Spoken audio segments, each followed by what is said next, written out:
उपयोगिता के मापन का जो दूसरा दृष्टिकोण है वो क्रमवाचक है। इस मापन के अनुसार उपयोगिता का गणनावाचक मापन नहीं किया जा सकता। वस्तुओं की उपयोगिताएं स्वतंत्र नहीं होती हैं, उपयोगिता सापेक्षिक होती है, यानी व्यक्ति, स्थान, समय बदलने पर उपयोगिता भिन्न भिन्न होती है।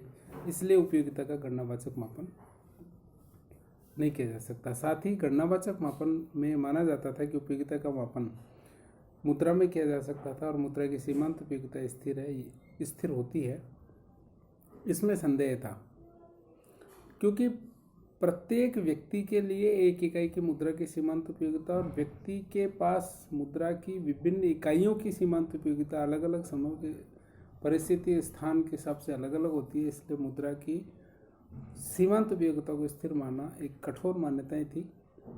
इसलिए अर्थशास्त्रियों द्वारा एक दूसरा दृष्टिकोण अपनाया गया, जिसमें ये कहा गया कि उपयोगिता का गणनावाचक मापन नहीं किया जा सकता, लेकिन क्रम दिया जाना, उपयोगिता विश्लेषण को उपभोक्ता द्वारा प्रदान किए जाने वाले क्रम के माध्यम से विश्लेषित किया गया और इसे तटस्थ वक्र विश्लेषण कहा जाता है। तटस्थ वक्र एक ऐसे टूल है, एक ऐसे उपकरण विकसित किए गए हैं जिसके माध्यम से गणनावाचक दृष्टिकोण को समझा जाता है। इस अध्याय में हम ये जान सकेंगे कि उपयोगिता का क्रमवाचक विश्लेषण को जाना जा सकता है। इस अध्याय में हम ये जान सकेंगे कि उपयोगिता का क्रमवाचक मापन क्या होता है। तटस्थ वक्र, जैसा हमने देखा, एक टूल है, एक उपकरण है जिसके माध्यम से हम उपयोगिता के क्रमवाचक मापन को पढ़ सकते हैं। तटस्थ वक्रों की विशेषताएं हैं। बजट रेखा का परिचय, हम उसके बारे में जान सकेंगे। उपभोक्ता का संतुलन, उपभोक्ता का संतुलन तब होता है जब उपभोक्ता को अधिकतम संतुष्टि प्राप्त होती है। जैसा कि हमने गणनावाचक मापन में देखा कि सम सीमांत उपयोगिता नियम का पालन करने पर उपभोक्ता अधिकतम संतुष्टि प्राप्त कर सकता है। ठीक इसी तरह इसमें गणनावाचक की तरह क्रमवाचक विश्लेषण में भी कुछ शर्तें हैं, जिन शर्तों के पूरा होने पर कहा जा सकता है कि उपभोक्ता को अधिकतम संतुष्टि प्राप्त हुई है। क्रमवाचक विश्लेषण या उपयोगिता का तटस्थ वक्र विश्लेषण का एक फायदा ये होता है कि इसके माध्यम से हम आय और प्रतिस्थापन और कीमत प्रभाव का अध्ययन कर सकते हैं। ठीक इसी तरह हीन वस्तु, गिफिन वस्तु और सामान्य वस्तु का अध्ययन हम कर सकते हैं। कीमत उपभोग वक्र और आय उपभोग वक्र का अध्ययन कर सकते हैं। तटस्थ वक्र के माध्यम से मांग वक्रों की व्युत्पत्ति को हम जान सकते हैं। हिग्स और स्लट्सकी, दो अर्थशास्त्रियों ने जो प्रतिस्थापन प्रभाव दिया, उस प्रतिस्थापन प्रभाव की भिन्नता का अध्ययन हम करेंगे। तटस्थ वक्र की और क्या आलोचनाएं हो सकती हैं, क्या इस सिद्धांत की कमी है, उसके बारे में हम जान सकेंगे। उपयोगिता का क्रमवाचक मापन, जो तटस्थ वक्र विश्लेषण है, यह इसलिए है क्योंकि गणनावाचक मापन की कमियां थी। उपयोगिता सापेक्षिक होती है, इसका मतलब है व्यक्ति, स्थान, समय के हिसाब से उपयोगिता बदलती है। मुद्रा की सीमांत उपयोगिता स्थिर नहीं होती, बहुत अधिक कठोर मान्यताएं होती हैं। और इस विश्लेषण में, यानी गणनावाचक विश्लेषण में, वस्तु का आय और प्रतिस्थापन प्रभाव का विश्लेषण नहीं किया जा सकता। सामान्य वस्तु, हीन वस्तु और गिफिन वस्तु का विश्लेषण नहीं किया जा सकता। इसलिए उसकी तुलना में यह जो अब तटस्थ वक्र विश्लेषण है या क्रमवाचक विश्लेषण है, वो बेहतर है। हम उसका अध्ययन करेंगे। क्रमवाचक मापन में प्रमुख अर्थशास्त्री J.R. Higgs, Edgeworth, R.G.D. Elon और स्लट्सकी माने जाते हैं।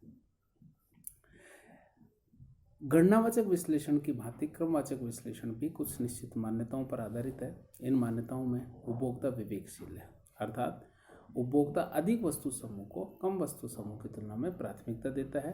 उपभोक्ता को ये जानकारी है कि बाजार में जो विकल्प हैं वो क्या क्या है। उन विकल्पों का उपभोक्ता मूल्यांकन कर सकता है। उन विकल्पों का अपनी संतुष्टि को अधिकतम करने में प्रयोग कर सकता है। वो मोबाइल टाइम के लिए प्रतिस्थापन की सीमांत दर ह्रासमान है। उपयोगिता का क्रमवाचक मापन किया जा सकता है। उपभोक्ता को पूरी जानकारी है वस्तु समूह की। उपभोक्ता विभिन्न वस्तुओं की तुलना कर सकता है और उपभोक्ता के अधिमानों में परस्पर संगतता है।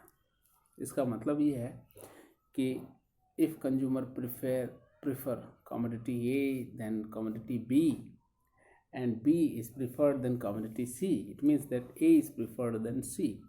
यदि A वस्तु को उपभोक्ता B वस्तु की तुलना में अधिमान देता है तो और B वस्तु को उपभोक्ता C वस्तु की तुलना में अधिमान देता है तो A वस्तु को C वस्तु की तुलना में अधिमान देगा।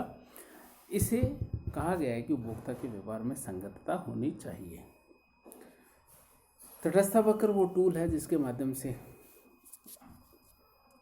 क्रमवाचक विश्लेषण को समझा जाता है। तटस्थ वक्र दो वस्तुओं के उन विभिन्न संयोगों और बिंदु पथ है को दर्शाने वाली रेखा या दो संयोगों का बिंदु पथ है जहां उपभोक्ता को समान संतुष्टि प्राप्त होती है। इसलिए उन संयोगों के चयन में उपभोक्ता तटस्थ रहता है, अधिमान नहीं कर सकता। इसलिए इन वक्रों को अनधिमान वक्र या तटस्थ वक्र कहा जाता है। इंडिफरेंस कर्व ये तटस्थ वक्र है। हमें देख सकते हैं तालिका में हमारे पास एक कॉम्बिनेशन है ABCDEF। हमारे पास 6 संयोग हैं। X वस्तु की मात्रा दूसरा कॉलम, Y वस्तु की मात्रा तीसरा कॉलम और चौथा जो कॉलम दिया हुआ है वह है प्रतिस्थापन की सीमांत दर। X वस्तु की एक अतिरिक्त इकाई के बदले Y वस्तु की त्यागी जाने वाली मात्रा को व्यक्त करता है। इसे हम कहते हैं marginal rate of substitution of X for Y। X की Y के लिए प्रतिस्थापन की सीमांत दर। A संयोग में X वस्तु की 1 इकाई, Y वस्तु की 21 इकाई। B संयोग में X वस्तु की 2 इकाई और Y वस्तु की 15 इकाई। C संयोग में X वस्तु की 3 इकाई और Y वस्तु की 10 इकाई। इन तीनों संयोगों में उपभोक्ता को समान संतुष्टि प्राप्त होती है।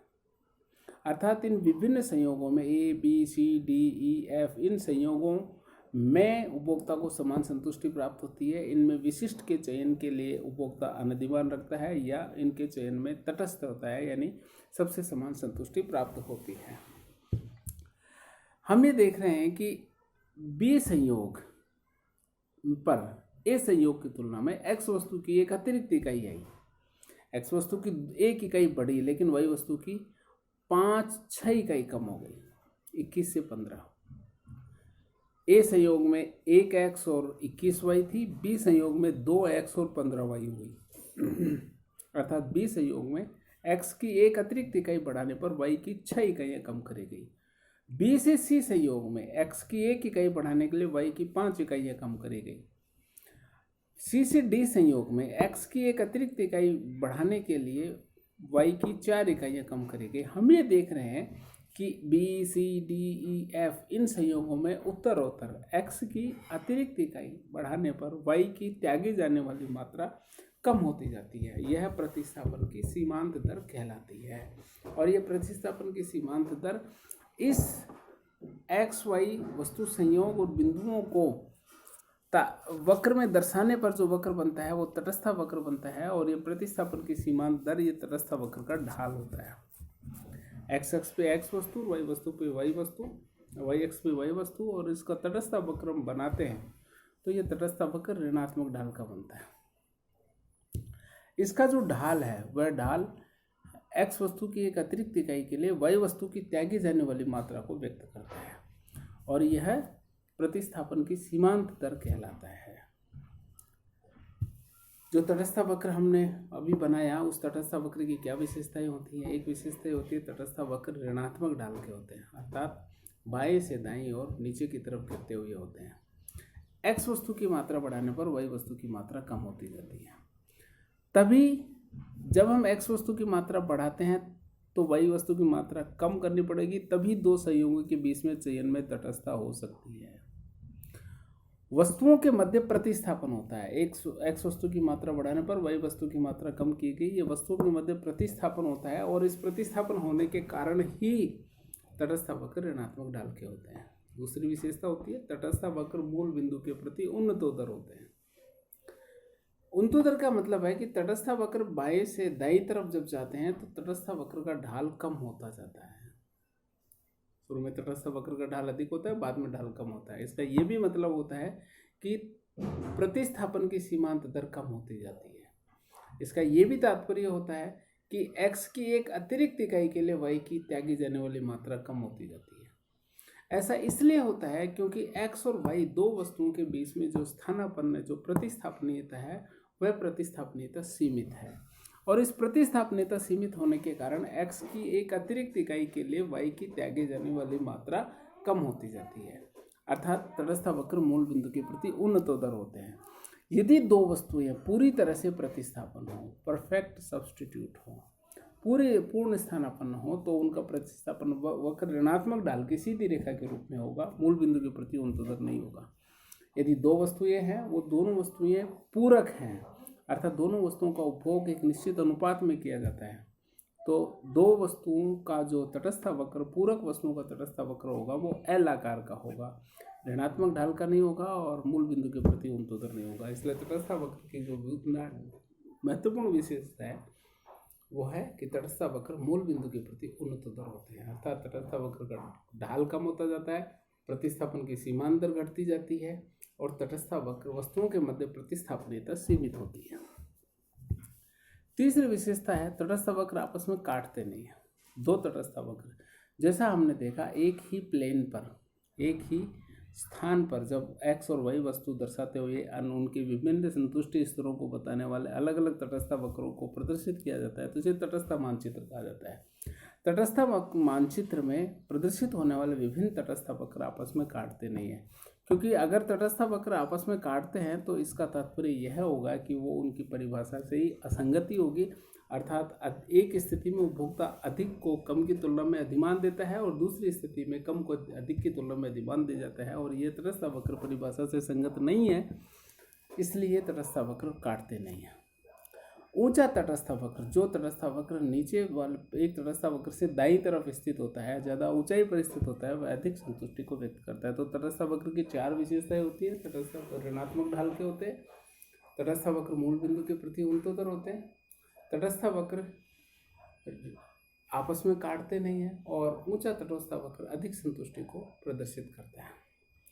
तटस्थ वक्र को समझने के साथ ही बजट रेखा या कीमत रेखा को समझना आवश्यक होता है।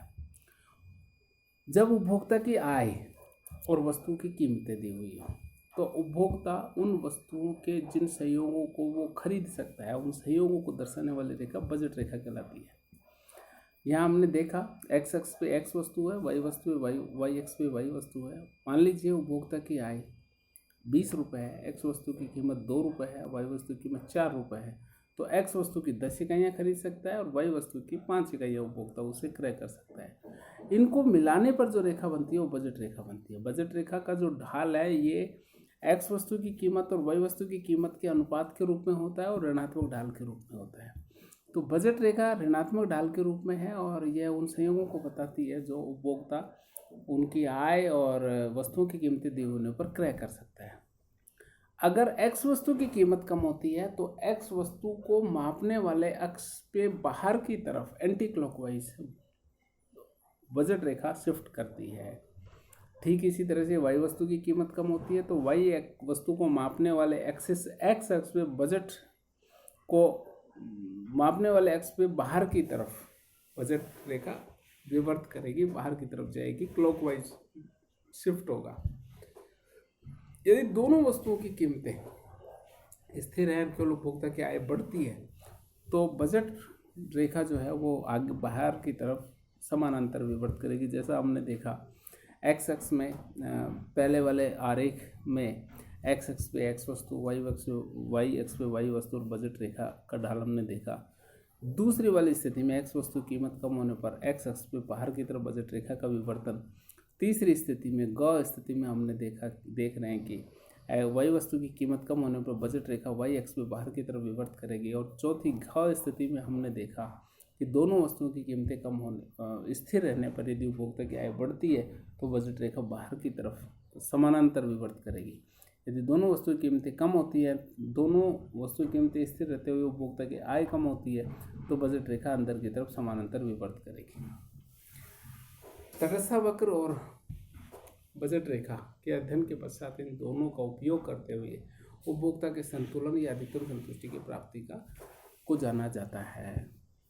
जैसा हमने गणनावाचक दृष्टिकोण में देखा कि उपभोक्ता को अधिकतम संतुष्टि तब प्राप्त होती है जब मुद्रा के विभिन्न उपयोगों में उपभोक्ता इस तरह से आवंटित करता है कि प्रत्येक इकाई से उन उपयोगों में मिलने वाली सीमांत उपयोगिता बराबर हो, यानी विभिन्न वस्तुओं की सीमांत उपयोगिता और कीमत का अनुपात समान हो और यह अनुपात मुद्रा की सीमांत उपयोगिता के बराबर हो। गणनावाचक दृष्टिकोण में ऐसा कहा गया। क्रमवाचक दृष्टिकोण में तटस्थ वक्र और बजट रेखा को लिया गया और उसके माध्यम से बताया गया कि उपभोक्ता का संतुलन कहाँ होगा। एक्स अक्ष पे एक्स वस्तु और वाई एक्सिस पे वाई वस्तु लिए, ये हमारी बजट रेखा है ए बी, और ये 3 तटस्थ वक्र इसमें बनाए गए हैं। हमें देख रहे हैं IC1, IC2, IC3, ये 3 तटस्थ वक्र हैं जो संतुष्टि के विभिन्न स्तरों से संबद्ध है। तटस्थ वक्र, ये जो हमारी बजट रेखा है, इसके अंदर कोई बिंदु है तो इसका मतलब है कि उपभोक्ता पूरी आय को खर्च नहीं कर रहा है। बजट रेखा के बाहर कोई बिंदु है तो इसका तात्पर्य होता है कि यह उपभोक्ता के बजट से बाहर है, वो वहाँ नहीं जा सकता। इसलिए उपभोक्ता को बजट वक्र के ऊपर ही अपना संतुष्टि अधिकतम मिल सकती है। हमें देख रहे हैं जो पहला तटस्थ वक्र IC1, उसके 2 बिंदु, एक ऊपर बिंदु E है, एक बिंदु C है, एक बिंदु D है। C बिंदु D बिंदु पर उपभोक्ता अधिकतम संतुष्टि प्राप्त नहीं करते हैं। E बिंदु जो दूसरा तटस्थ IC2 है, वो बजट रेखा को स्पर्श कर रहा है या उपभोक्ता को अधिकतम संतुष्टि प्राप्त होगी। और जो तीसरा IC3 तटस्थ वक्र है, वो वहाँ पर कोई भी बिंदु उपभोक्ता के बजट के बाहर है। इसलिए उपभोक्ता के संतुलन के लिए 2 शर्तें आवश्यक है। पहली शर्त, बजट रेखा तटस्थ वक्र को स्पर्श करे, अर्थात जिस बिंदु पर तटस्थ वक्र बजट रेखा को स्पर्श कर रहा है उस बिंदु पर दोनों का ढाल बराबर होना चाहिए। इसको हम यूं भी कह सकते हैं, तटस्थ वक्र का ढाल होता है एक्स वस्तु की कीमत, एक्स वस्तु की सीमांत उपयोगिता और वाई वस्तु की सीमांत उपयोगिता का अनुपात, marginal utility of X upon marginal utility of Y, और कीमत रेखा का ढाल होता है price of X upon price of Y. इसलिए पहली शर्त होगी कि बजट रेखा का ढाल और बराबर होना चाहिए तटस्थ वक्र का ढाल, अर्थात marginal utility of X upon price of X is equal to marginal utility of X upon marginal utility of Y is equal to price of X upon price of Y, अर्थात विभिन्न वस्तुओं से मिलने वाली सीमांत उपयोगिता और उनकी कीमत का अनुपात समान हो। पहली शर्त। दूसरी शर्त यह है कि तटस्थ वक्र मूल बिंदु के प्रति उन्नतोत्तर होनी चाहिए। अब हम यहाँ देख रहे हैं कि जो हमारा C बिंदु है, C बिंदु पर ये देखते हैं कि इस C बिंदु पर तटस्थ वक्र का ढाल बजट रेखा के ढाल से अधिक है। ठीक इसी तरह D बिंदु पर बजट रेखा का ढाल तटस्थ वक्र के ढाल से अधिक है। F बिंदु उपभोक्ता की बजट सीमा से बाहर है, और जो हमारा E बिंदु है, E बिंदु पर सारी संतुष्टि की शर्तें पूरी होती है, अर्थात उपभोक्ता E बिंदु पर जब है तो तटस्थ वक्र का ढाल बजट रेखा के ढाल के बराबर है और तटस्थ वक्र मूल बिंदु के प्रति उन्नतोत्तर है। यानी दोनों शर्तें यहाँ पे पूरी होती हैं और ये शर्तें पूरी होने पर उपभोक्ता का संतुलन E बिंदु पर होगा। E बिंदु पर उपभोक्ता अधिकतम संतुष्टि प्राप्त करेगा, क्योंकि E बिंदु पर दोनों शर्तें पूरी होती हैं। एक शर्त तटस्थ वक्र मूल बिंदु को बजट रेखा को स्पर्श करे और दूसरी शर्त तटस्थ वक्र मूल बिंदु के प्रति उन्नतोत्तर है।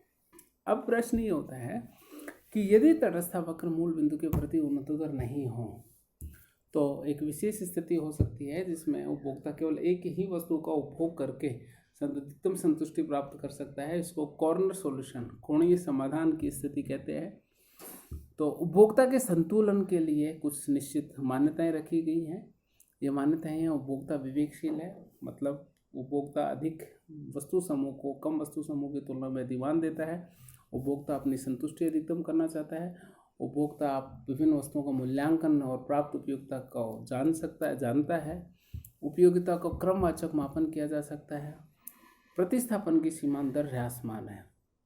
यह मान्यता यह रखी गई है।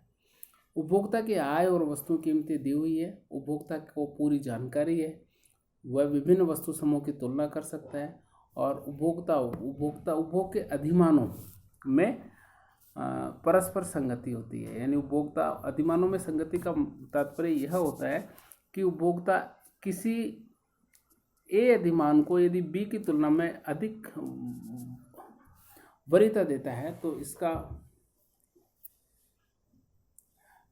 किसी अधिमान को दूसरे की तुलना में अधिक वरीयता देता है तो इसका मतलब ये होता है कि वो परिवर्तित परिस्थिति में भी उसको वरीयता देगा।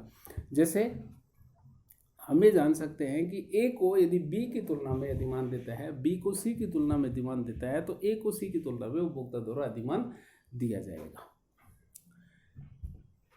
तटस्थ वक्र विश्लेषण का एक महत्वपूर्ण अनुप्रयोग है। इसके द्वारा हम आय प्रभाव, प्रतिस्थापन प्रभाव और कीमत प्रभाव इनको जान सकते हैं।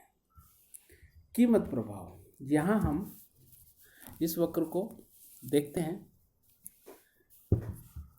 ये हमारा ये जो वक्र है ए बी बजट रेखा है। एक्स वस्तु कीमत कम होने पर बजट रेखा ए सी हो जाती है, बाहर की तरफ विवर्त हो जाती है। जब वस्तु की कीमत कम होती है तो उपभोक्ता की वास्तविक आय बढ़ जाती है, क्योंकि वस्तु की क्रय शक्ति अधिक होती है।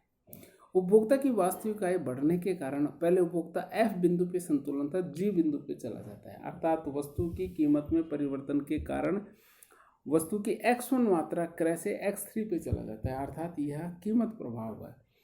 वस्तु की कीमत में कमी होने के कारण वस्तु की अधिक मात्रा का क्रय किया गया, यह कीमत प्रभाव कहलाता है।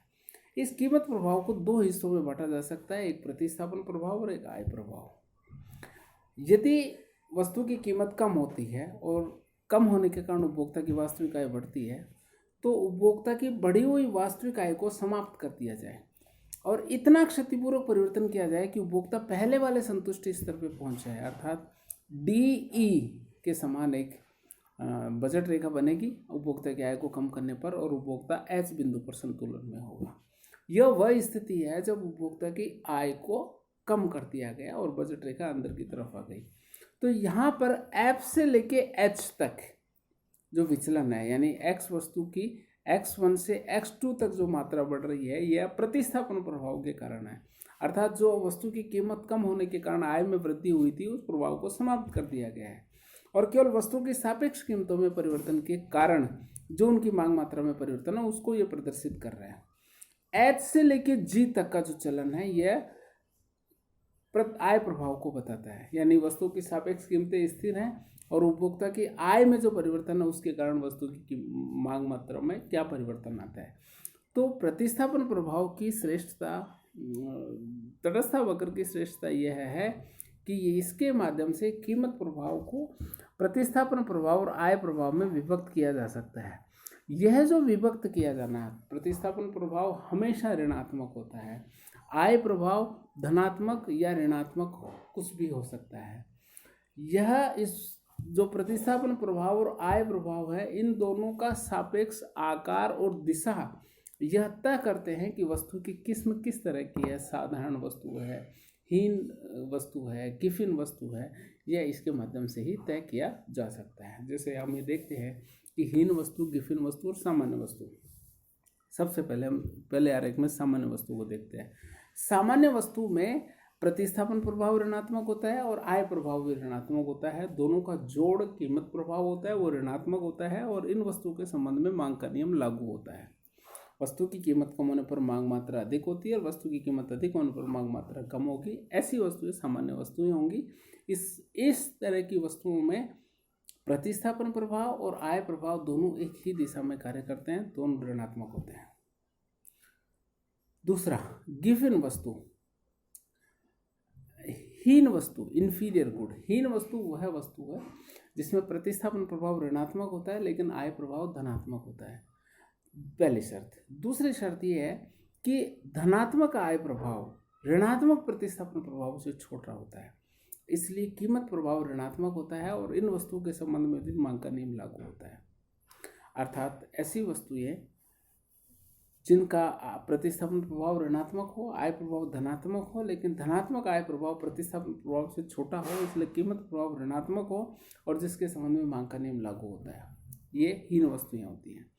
और तीसरा है हमारा गिफिन वस्तुएं। जब प्रतिस्थापन प्रभाव ऋणात्मक होता है, आय प्रभाव धनात्मक होता है, और धनात्मक आय प्रभाव ऋणात्मक प्रतिस्थापन प्रभाव से अधिक होता है, तो इस वस्तु के संबंध में मांग का नियम लागू नहीं होता। अर्थात वस्तु की कीमत कम होने पर मांग मात्रा भी कम हो जाती है और कीमत बढ़ने पर मांग मात्रा भी अधिक हो जाती है। ऐसी वस्तुओं को गिफिन वस्तु कहा जाता है। यह वर्गीकरण प्रतिस्थापन और आय प्रभाव के माध्यम से ही संभव होता है। ठीक इसी तरह से एक अन्य उदाहरण से हमारा परिचय होता है क्रमवाचक विश्लेषण में, जिसको हम कहते हैं कीमत उपभोग वक्र, प्राइस कंजप्शन कर्व। हम ये देख रहे हैं इस आरेख 1 में जो उपभोक्ता का बजट वक्र है, बजट रेखा है, वह बजट रेखा AB है। एक्स वस्तु की कीमत कम होने पर AC हो जाता है और कम होने पर AD हो जाता है। जब वस्तु की कीमत इस तरह से है, प्रारंभिक अवस्था में उपभोक्ता A बिंदु पर संतुलन, स्मॉल ए बिंदु पर संतुलन में है। जब वस्तु की कीमत X वस्तु की कम होती है तो उपभोक्ता B बिंदु के संतुलन में होगा। जब X वस्तु की कीमत और कम होती है तो उपभोक्ता C बिंदु पर संतुलन में होगा। जब हम इन A, B, C तीनों बिंदुओं को मिला देंगे तो हमको कीमत उपभोग वक्र प्राप्त होगा। अर्थात कीमत उपभोग वक्र क्या है? उपभोक्ता की आय और वस्तु की कीमत, उपभोक्ता की आय दी होने पर वस्तु की कीमत में परिवर्तन होने पर उपभोक्ता के संतुलन के बिंदुओं को मिलाने वाली जो रेखा है वो कीमत उपभोग वक्र कहलाती है। यह कीमत उपभोग वक्र यह भी बताता है कि किस तरह से वस्तु की मांग, जैसे हमने देखा जब वस्तु की कीमत Px1 थी तो Px1 थी तो उसकी क्रय मात्रा x1 थी। जब वस्तु की कीमत कम हुई तो उसकी क्रय मात्रा बढ़ गई, x2 हो गई। जब वस्तु की कीमत और कम हुई तो क्रय मात्रा और अधिक हो गई। यानी यह कीमत उपभोग वक्र ये बता रहा है कि किस तरह से कीमत उपभोग वक्र से मांग वक्र का निरूपण किया जा सकता है। कीमत उपभोग वक्र धनात्मक हो सकता है, ऋणात्मक हो सकता है, अलग अलग आकार का हो सकता है, जिससे ये हमें ध्यान होता है कि किस तरह का कीमत उपभोग वक्र है। और कीमत उपभोग वक्र के आकार के आधार पर यह जानकारी में आता है कि वस्तु किस तरह की है। कीमत उपभोग वक्र का आकार वस्तु की मांग की लोच को भी प्रभावित करता है, व्यक्त करता है। यदि कीमत उपभोग वक्र धनात्मक ढाल का है तो वस्तु की मांग बेलोच होगी। यदि कीमत उपभोग वक्र क्षितिज है, हॉरिजॉन्टल है, तो वस्तु की मांग की लोच 1 के बराबर होगी। इसी प्रकार यदि कीमत उपभोग वक्र ऋणात्मक ढाल का है तो वस्तु की मांग लोचदार होगी और लोच का मान 1 से अधिक होगा। इस तरह हम ये कह सकते हैं कि जो कीमत उपभोग वक्र है वो कीमत उपभोग वक्र मांग वक्र को भी व्यक्त कर सकता है, साथ ही वस्तु की मांग की लोच के आकार को भी बता सकता है। ठीक इसी तरह से एक समकक्ष अवधारणा हो रहा है आय उपभोग वक्र। आय उपभोग वक्र वस्तु की कीमत स्थिर रहने पर, उपभोक्ता के आय में परिवर्तन होने पर उपभोक्ता के संतुलन के बिंदुओं को मिलाने वाली रेखा आय उपभोग वक्र कहलाती है। जैसे AB, A1, B1 और AC1, C2, यह हमारी 3 बजट रेखाएं हैं जो उपभोक्ता के विभिन्न आय स्तरों से संबंधित हैं। इन बजट रेखाओं में 3 तटस्थ वक्र इनको स्पर्श कर रहे हैं, IC1, IC2 और IC3। इन तीनों संयोगों के बिंदुओं को मिलाने पर जो वक्र प्राप्त होता है इसको हम आय उपभोग वक्र कहते हैं। आय उपभोग वक्र उपभोक्ता के आय में परिवर्तन होने से उपभोक्ता के जो संतुष्टि के बिंदु हैं उनको मिलाने वाले बिंदुओं को आय उपभोग वक्र कहते हैं। आय उपभोग वक्र से ही एंजल वक्र निकाला जा सकता है। जैसे हमने देखा कि उपभोक्ता की आय उत्तरोत्तर बढ़ने पर उपभोक्ता संतुलन के स्तरों पर वस्तु की मांग मात्रा अधिक होती है। आय उपभोग वक्र एंजल वक्र से संबंधित है। एंजल वक्र उपभोक्ता की आय और वस्तु की उपभोग की मात्रा के मध्य संबंध को दर्शाता है। जब उपभोक्ता की आय बढ़ती है तो वस्तु की क्रय मात्रा बढ़ रही है। एंजल वक्र का आकार वस्तु की मांग की आय लोच को व्यक्त करता है। यदि एंजल वक्र धनात्मक ढाल का है तो वस्तु की मांग की आय लोच धनात्मक होगी और वस्तु सामान्य किस्म की होगी। यदि एंजल वक्र ऋणात्मक ढाल का है तो वस्तु हीन किस्म की होगी। इसी प्रकार एंजल वक्र किसी वस्तु को स्पर्श करने वाली वक्र के किसी बिंदु को स्पर्श करने वाली रेखा लंबवत वर्टिकल एक्सिस को काटती है तो वस्तु विलासिता की होगी, और यह स्पर्श रेखा क्षितिज अक्ष को काटती है तो वह नेसेसिटी आवश्यक किस्म की वस्तु होगी। यानी एंजल वक्र का ढाल और एंजल वक्र के किसी बिंदु पर डाली गई स्पर्श रेखा कहाँ स्पर्श करती है, उसके आधार पर हम वस्तु की मांग की लोच और वस्तु की किस्म का निर्धारण कर सकते हैं। जैसा हमने देखा, प्रतिस्थापन प्रभाव एक महत्वपूर्ण इम्प्लीकेशन है तटस्थ वक्र विश्लेषण का। जब किसी वस्तु की कीमत में परिवर्तन होता है तो उपभोक्ता की वास्तविक आय में परिवर्तन होता है। इस वास्तविक आय के परिवर्तन को हटा दिया जाए तो हमें ये मालूम चलता है कि वस्तु की सापेक्ष कीमतों में परिवर्तन होने से वस्तु की क्रय मात्रा पर क्या असर पड़ता है, और इसको हम प्रतिस्थापन प्रभाव के माध्यम से जान सकते हैं। हिग्स और स्लट्सकी के प्रतिस्थापन प्रभाव में एक मूलभूत अंतर है। हिग्स ये कहता है कि वस्तु की कीमत कम होने पर जो उपभोक्ता की वास्तविक आय बढ़ती है उसमें इस तरह का क्षतिपूर्व परिवर्तन किया जाए कि उपभोक्ता पहले वाले संतुष्टि स्तर पर बना रहे। हिग्स ये कह रहा है कि उपभोक्ता पहले वाले तटस्थ वक्र पर बना रहे। स्लट्सकी ये कहता है कि जब वस्तु की कीमत कम होती है तो उपभोक्ता की आय में इस तरह का क्षतिपूर्व परिवर्तन किया जाए कि उपभोक्ता पहले वाले वस्तु समूह यानी कंजप्शन बंडल उसी वस्तु समूह को क्रय करता रहे। इसका परिणाम ये होगा कि जो स्लट्सकी का जो प्रतिस्थापन प्रभाव है उससे बनने वाला हमारा तटस्थ वक्र अधिक ऊंचा होगा। और ये तीन तरह के मांग वक्र है। पहला मांग वक्र DDH ये हिग्स के प्रतिस्थापन प्रभाव वाला मांग वक्र है। DDS स्लट्सकी के प्रतिस्थापन प्रभाव वाला मांग वक्र है। और DDM ये मार्शल के कीमत प्रभाव वाला मांग वक्र है। हम ये देख रहे हैं कि X वस्तु की कीमत कम होकर जब P2 होती है तो बजट रेखा AB से विवर्त होकर AC हो जाती है।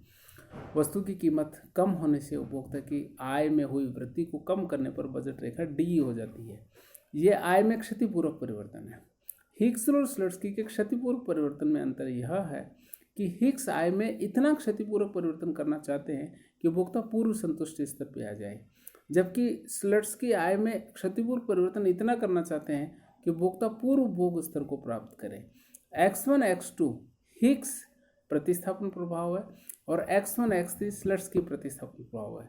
दोनों के अनुरूप DDH हिग्स मांग वक्र है, DDS स्लट्सकी मांग वक्र है और DDM मार्शल मांग वक्र है। DDS स्लट्सकी मांग वक्र को क्षतिपूर्वक मांग वक्र भी कहा जाता है। स्लट्सकी का प्रतिस्थापन प्रभाव हिग्स के प्रतिस्थापन प्रभाव से अधिक बड़ा होता है। इसका मांग वक्र अधिक लोचशील होता है और संतुलन अलग तटस्थ वक्र पर प्राप्त होता है। ये दोनों में कई बार ये पूछा जाता है कि हिग्स और स्लट्सकी के प्रतिस्थापन प्रभाव में क्या अंतर है, तो हम इसको देख सकते हैं। तटस्थ वक्र विश्लेषण बेहतर है क्योंकि इसकी मान्यताएं कम कठोर है। इसमें पूरक और प्रतिस्थापन वस्तुओं का विश्लेषण किया जा सकता है। इससे उपभोक्ता की बचत की व्याख्या भी की जा सकती है और हीन और गिफिन वस्तुएं प्रतिस्थापन प्रभाव और आय कीमत प्रभाव और आय प्रभाव के सापेक्ष विश्लेषण के द्वारा किया जा सकता है। लेकिन तटस्थ वक्र व्यक्तिगत अधिमानों का सांख्यिकीय अनुमान इसमें संभव नहीं है। इसमें यह माना गया है कि तटस्थ वक्र मूल बिंदु के प्रति उन्नतोदर होता है। क्यों उन्नतोदर होता है इसकी व्याख्या नहीं है। यह विज्ञापन उपभोक्ता की आदतों एवं उपभोक्ता के अधिमानों में स्वायत्तता का विश्लेषण नहीं करता है। यह विश्लेषण सट्टा मांग और रैंडम व्यवहार की व्याख्या भी नहीं करता है। इसलिए तटस्थ वक्र की बहुत सारी कमियां हैं जो बाद में प्रकट अधिमान सिद्धांत और जोखिम के तहत उपभोक्ता के व्यवहार विश्लेषण में उनको दूर किया जाता है। लेकिन फिर भी तटस्थ वक्र विश्लेषण या उपयोगिता का क्रमवाचक मापन की जो पद्धति है वो गणनावाचक मापन पद्धति से बेहतर है। उससे बेहतर निष्कर्ष है, उससे कम कठोर मान्यताओं के साथ इसे बताया गया है। धन्यवाद।